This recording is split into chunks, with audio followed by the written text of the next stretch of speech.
Et Lucille, au sommaire de cette édition, une page qui se tourne pour Candia. C'était aujourd'hui le dernier jour de production. L'usine du Lude fermera définitivement mardi prochain. L'entreprise MMA dresse un bilan très positif de l'année 2013 et annonce vouloir s'orienter vers le monde de l'entreprise. Jean-Claude Boulard annule le village de Le Mans fait son cirque suite au mouvement des intermittents. La parade devrait quand même avoir lieu. Et notre invité ce soir, il s'agit de Serge Lauton du syndicat UNSA. Nous parlerons ensemble de la grogne sociale après la présentation d'un nouveau plan d'équilibre pour le centre hospitalier d'Alençon et de Mamers. L'usine Candia du Lude fermera définitivement la semaine prochaine, une fermeture qui a commencé ce vendredi avec l'arrêt de la production. Le dernier camion de lait a quitté l'usine ce matin au terme de 20 mois de combat menés par les 186 salariés. La poignée de ceux restés sur le site avait le cœur lourd. Près de la moitié d'entre eux a aujourd'hui retrouvé un travail ou est parti à la retraite. Pour les autres, commence une longue période, celle de la formation ou de la recherche d'emploi. Florent Clavel. Les stigmates sont encore là. Témoignages de colère, de dépit. 20 longs mois pour tenter de sauver leurs emplois. 186. Mais cette fois, c'est fini. Dernier camion, dernière fumée, dernière silhouette, furtive. Beaucoup peinent à réaliser. Depuis 1 an et demi qu'on a entendu donc notre nouvelle, on disait que c'était long au départ et puis qu'à la fin du compte, le jour J approche et là, ça y est, nous sommes en plein dedans et ça fait mal au cœur. Mal au cœur et fatigué. Patrick Corvézy a mené de front combat syndical et municipal. Il l'avoue, il ferait bien un break, mais il lui reste une dernière mission, peut-être la plus difficile. Nous les élus, on sera toujours présents sur le site et voire en dehors pour faire des permanences pour aider certains salariés qui sont vraiment dans la difficulté. Parce que je pense que certains salariés vont réaliser que c'est vraiment fermé quand ils vont recevoir leur lettre de notification à la fin de la semaine prochaine. Donc il y a des salariés qui risquent de rentrer en dépression. On a déjà un collègue qui est en arrêt de dépression et voilà, personne n'est à l'abri. Près de la moitié des salariés de Candia le Lude a aujourd'hui retrouvé un emploi ou est parti à la retraite. Les autres suivront une formation et seront aidés par un cabinet de reclassement. Objectif, trouver du travail à tout prix. Je sais très bien que mon avenir, ça a été 20 ans d'intérim, intérim et CDD avant d'être embauché ici. Et je me doute bien que ça risque d'être l'avenir pour moi. Même si j'espère que ça n'arrivera pas jusqu'à l'âge de la retraite quand même. Pour la ville aussi, incarnée par son maire, une page se tourne. C'est une entreprise centenaire. Nous vivions avec la Clamade, puis avec Candia. Je pense à tous ceux qui ont fait des efforts pour développer cette entreprise. Maintenant, elle va fermer, elle va se taire. Et de délivrer, malgré tout, un message d'espoir. Le site Pelletais a été réindustrialisé par le passé, alors pourquoi pas Candia ? Il ne s'agit pas d'un point final, il reste optimiste quant à l'avenir du site et des salariés. Je vous propose de l'écouter au micro de Marion Vigreux. Ah non, Candia, c'est pas fini d'abord sur les reclassements, parce que les congés de reclassement démarrent, ça va durer quand même 1 an, et il y a tout un processus qui continue, heureusement d'ailleurs pour les salariés, c'est-à-dire que tout ne s'arrête pas d'un seul coup. Et puis surtout, le point important, c'est la réindustrialisation. Il y a aujourd'hui un projet important, ce qu'on appelle Plastoil, qui est toujours en... D'ailleurs, j'avais hier même une réunion de travail avec les gens du ministère de l'Industrie et l'industriel porteur de projet et Candia sur ce sujet. Donc il y a toujours une dynamique de recherche à la fois d'opportunités pour reprendre le site, mais également d'entreprises nouvelles pour venir sur la vallée du Loir. Le préfet qui a également réagi sur un tout autre sujet suite à la noyade d'un jeune dans la Sarthe le week-end dernier. La semaine dernière, suite à cet accident, la rédaction de LMTV avait contacté le Conseil général, la mairie du Mans et la préfecture pour connaître les règles en matière de baignade dans cette zone et pour savoir qui en décidait. Tous s'étaient alors renvoyé la balle, mais le préfet a, semble-t-il, voulu clarifier les choses. Il a publié un arrêté hier interdisant la baignade à l'aval du barrage de l'Enfer au Mans, tout en précisant que les maires des communes peuvent autoriser les baignades dans des zones spécifiques. C'est une entreprise qui se porte bien. Les MMA présentaient ce matin à la presse leur bilan 2013. Un bilan solide et ce malgré le contexte de crise et la multiplication des intempéries qui alourdissent la facture pour l'assureur sartois. Les MMA se projettent vers un avenir encore meilleur en s'orientant vers le monde de l'entreprise et des professionnels. Les MMA aujourd'hui, c'est 50% de particuliers, 50% de professionnels. D'un côté, 3 300 000 clients, de l'autre, 360 000. Et c'est vers ce dernier groupe que les espoirs de croissance sont les plus forts. Trop de concurrence des banques assurances, notamment chez les particuliers.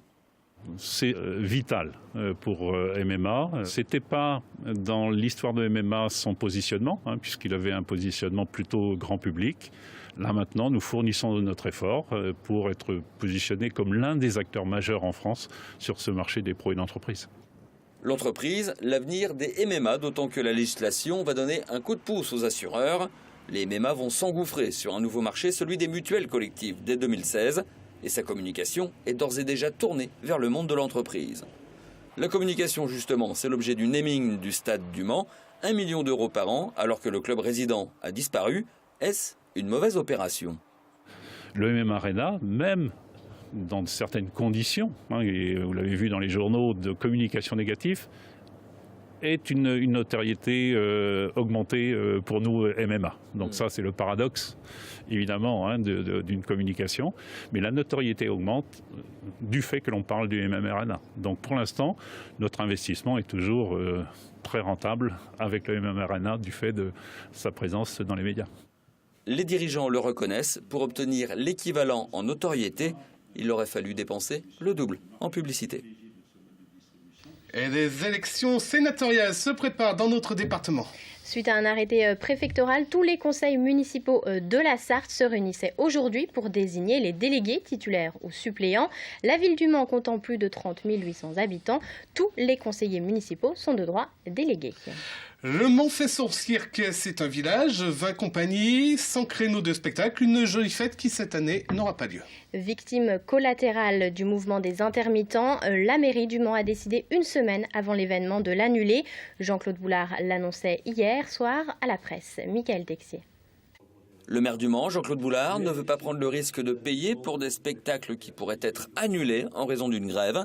La somme est plutôt rondelette, 350 000 €. On ne peut pas se permettre d'engager l'argent public sans des garanties que les spectacles auront lieu. Aujourd'hui, en l'absence d'évolution et conduit à la confirmation du mouvement, on ne peut qu'annuler les spectacles du village. Donc voilà, annulation sur le village du cirque, puisqu'en 2003, je rappelle, on a tout payé, les contribuables, et il n'y a rien eu. Du côté des compagnies, on regrette ce choix de la mairie. Le souhait aurait été de pouvoir jouer, mais sans garantir cependant qu'un mouvement de grève ne perturbe les spectacles. Nous ne souhaitons pas l'annulation du festival, mais que cependant, nous n'étions pas responsables de nos salariés, qui sont des intermittents. Et donc on ne peut pas s'engager légalement pour dire qu'il n'y aura pas de mouvement, de grève, etc. Mais par contre, la volonté des artistes, en effet, est de jouer, de faire des actions afin aussi de sensibiliser l'opinion publique.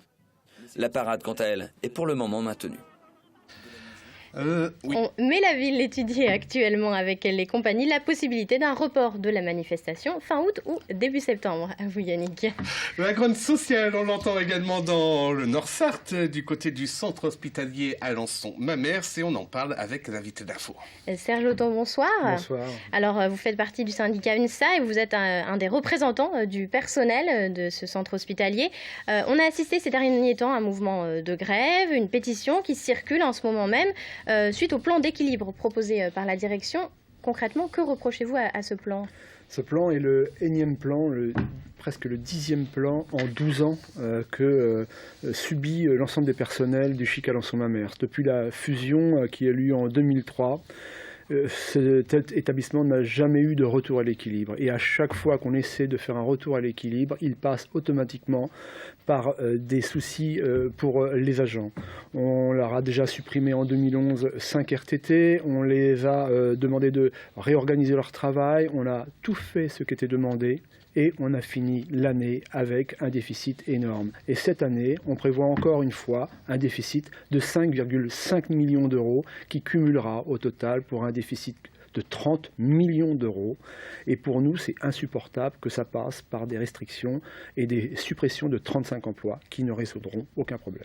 Et comment est-ce qu'on peut en arriver là? Il y a quand même beaucoup de patients dans cet hôpital. C'est pas un manque de consultation ou d'actes. Comment est-ce qu'on en arrive à une telle situation? C'est un hôpital qui marche très bien, qui remplit entièrement sa mission avec ce qu'on appelle des fréquentations plutôt très hautes. On a plus de 30 000 passages aux urgences, on a des services qui sont pleins jusqu'à 98%, donc on remplit tout ce qui nous est demandé.